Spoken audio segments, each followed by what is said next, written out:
Ikaw ba ang nagsabi sa mga taong gawin ako at ang aking ina na Diyos maliban kay Allah? Ibig sabihin, pinapatunayan dito ni Allah subhanahu wa ta'ala na hindi lang ang mga tao si Jesus ang kanilang sasambahin, bagkus kabilang sa kanilang sasambahin ay ang kanyang nanay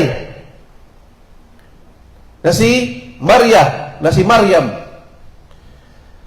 Which is yun ang nangyayari sa ating kapanahunan, mga kapatid sa Islam. Sa panahon natin ngayon, may mga taong hindi lang sa sumasamba sila at ginagawa nilang Diyos si Jesus, kundi sinasama pa nila at nananalangin din sila sa ina ni Isa na si Maria, na si Maryam, mga kapatid sa Islam.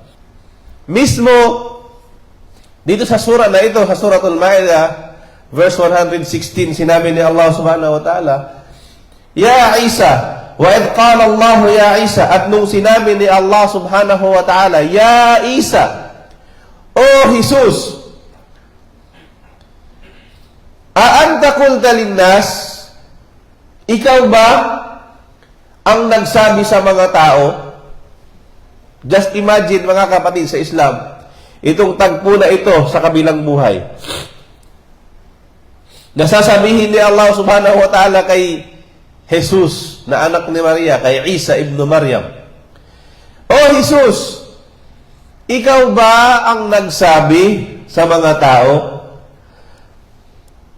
Ittakhiduni wa ummiya ilahayni min dunillah, nagawin niyo akong Diyos, kaming dalawa ng aking ina? Imagine niyo yung tagpo na ito, mga kapatid sa Islam, na kung saan tatanungin ni Allah subhanahu wa ta'ala si Jesus, si Isa alayhi salatu wassalam, sa kabilang buhay, at sasabihin niya, O Jesus, Ya Isa na anak ni Maria, ikaw ba nagsabi sa mga tao na sambahin ako? O di kaya sambahin ka?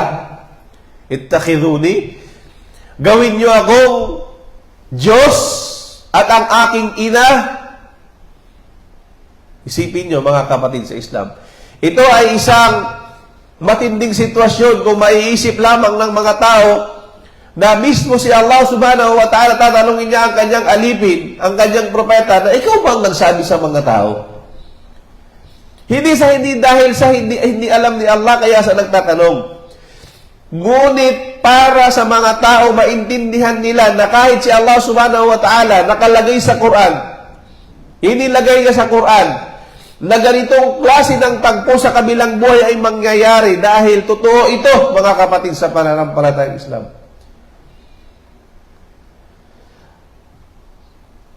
Sabi dito,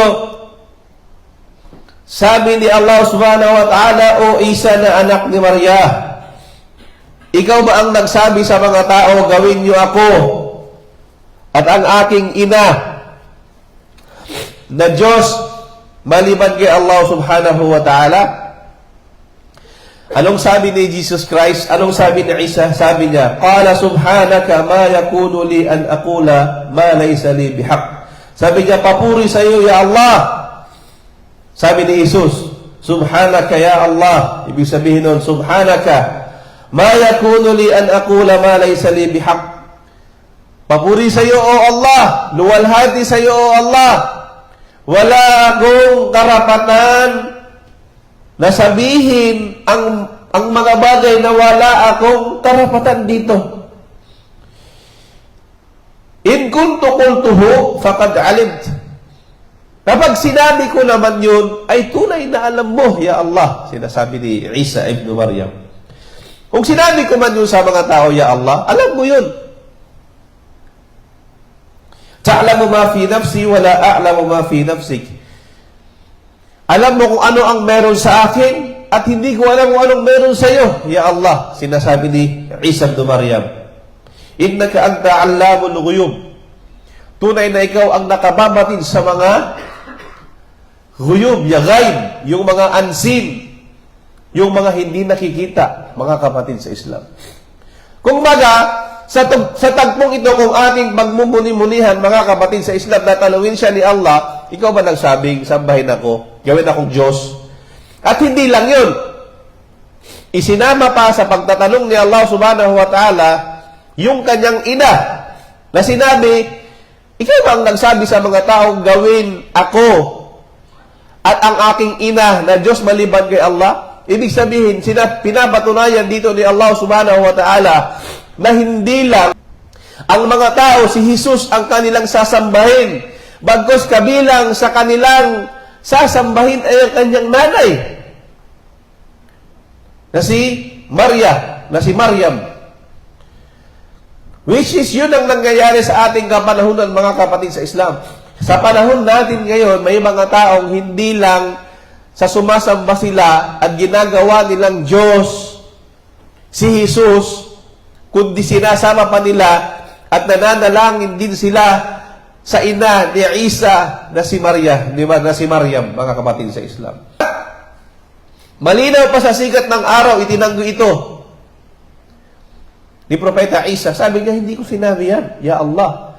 Papuri sa iyo at luwalhati sa iyo, Ya Allah. Kung sinabi ko man yan, alam mo. Kung hindi ko, alam mo yung nasa aking sarili, at hindi ko alam kung anong nasa iyo, Ya Allah. Tunay na ikaw ang nakakaalam sa lahat ng mga hindi nababatid, hindi nakikita. Sabi ni Allah subhanahu wa ta'ala bilang magpapatuloy, Ma qultu lahum illa ma qad amartani bihi, an i'budullaha rabbi wa rabbukum. Isipin nyo, tanongin nyo, isipin nyo itong sinasabi dito ni Isa nung siya ay nangangatwiran kay Allah subhanahu wa ta'ala. Sabi niya, Ma qultu lahum illa ma qad amartani bihi. Wala akong sinabi sa kanila maliban kung ano ang inutos mo sa akin. Ano yung inutos ni Allah subhanahu wa ta'ala kay Jesus Christ, kay Isa? Ani'budullah, nasambahin si Allah, Rabbi, na Panginoon ko, wa Rabbakum, at inyong Panginoon, wa kuntu alaihim shahidan ma dumtu fihim, at ako ay naging saksi sa kanila, habang ako ay nasa kanila, falamma tawaffaytani, at nung ako ay iyong kinuha, kunta anta raqibu alaihim, tunay na ikaw ang nakababatid, ang nagmamasid sa kanila, wa anta ala kulli shay'in shahid, at tunay na sa lahat ng bagay ikaw ang saksi, Ya Allah, at ikaw ang nakakikita. Subhanallah, mga kapatid sa Islam. Sinasabi dito ni Propeta Isa alayhi salatu wassalam, wala akong sinabi sa kanila, Ya Allah, maliban kung ano ang iyong inutos na sabihin sa akin. Ano yun? Nasambahin ka, Panginoon ko at Panginoon nila. Ito yung malinaw, mga kapatid, na katibayan na kailanman walang ni isang propetang nag-angkin sila, nasambahin nila ako o sambahin ang kanilang mga sarili. Bagkus ang sinasabi nila, sambahin ninyo yung Diyos, yung tunay na Diyos na lumikha sa atin. Kaya mga kapatid sa Islam, kung isang Muslim, kung ang isang Muslim ay naiintindihan niya yung mga talatang itong sinabi ni Allah subhanahu wa ta'ala, sapat na, mga kapatid sa Islam, upang ikaw ay dumepensa sa iyong pananampalataya na kapag dating sa mga ganitong klase ng selebrasyon, konektado ito sa atin. Abay, mantakin mo, mga kapatid sa Islam, pagdating ng selebrasyon na ito, para bagang ang mga tao ay nagdidiwang na ipinanganak ang Diyos. Samantalang sinasabi sa atin sa Islam, lam yalid wa lam yulad, hindi si Allah ipinanganak at hindi rin siya nagkaanak. Sa lugat sa doktrina ng Islam, yung gawaing tahasan nilang isi-celebrate, mga kapatid sa Islam. Kaya normal lang sa isang Muslim na talagang siya ay, kung baga sa ano ay, depensahan niya yung kanyang sariling pananampalataya. Ipaalam niya sa mga taong kapatid niyang Muslim na, kapatid, huwag na huwag kang sasali. Huwag na huwag kang gagawa ng anumang klase ng mga gawain na may kinalaman dito sa kanilang pagdiriwang kasi ito'y isang napakalaking kasalanan. Isipin mo, sinasabi nilang ang Diyos ay nagkaanak, samantalang sinasabi ni Allah, hindi siya nagkaanak at hindi siya ipinanganak. Kamaliktaran, totally opposite, mga kapatid sa Islam. Kaya naman bilang isang mananampalatayang Muslim, di ba? Bilang isang mananampalatayang Muslim, sapat na sa atin yung mga aya na ito bilang paalala sa atin na si Allah subhanahu wa ta'ala Bukod sa ipinagbawal niya ito, hindi siya nagkulang sa mga paalala sa atin sa Quran at saka sa hadith ni Propeta Muhammad sallallahu alaihi wasallam.